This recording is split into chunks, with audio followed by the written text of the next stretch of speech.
madali ang magmahal sa mga nagmamahal din sa atin.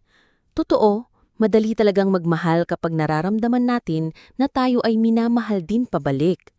Kapag may ngiti, pag-aaruga at pagpapahalaga na ibinigay ng isang tao, natural lamang na suklian ito ng pagmamahal.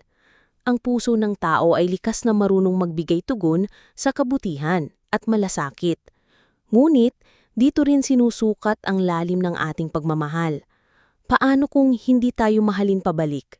Paano kung masaktan tayo o hindi masuklian ang kabutihang ipinapakita natin?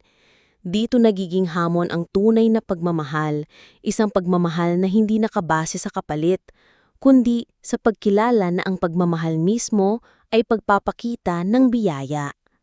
Sabi ni Jesus sa Lucas 6:32-33, "Kung ang mga umiibig sa inyo ang inyong iniibig, anong kagantihan ang inyong tatanggapin?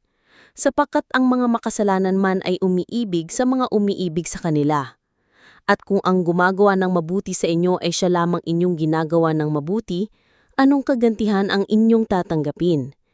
Dito ipinakikita na ang pinakamataas na uri ng pag-ibig ay hindi lang nakabatay sa kapalit, kundi sa pagiging handang magmahal kahit walang kasiguraduhan ng sukli. Ito ang uri ng pag-ibig na itinuro at ipinakita ng Diyos, ang pag-ibig na mapagpatawad, matiisin at tapat hanggang wakas. Aral, madali ang magmahal sa nagmamahal din sa atin. Ngunit ang tunay na pag-ibig ay lumalabas kapag natututo tayong magmahal kahit mahirap, kahit walang kapalit, at kahit masakit, gaya ng pagmamahal ng Diyos na walang hanggan.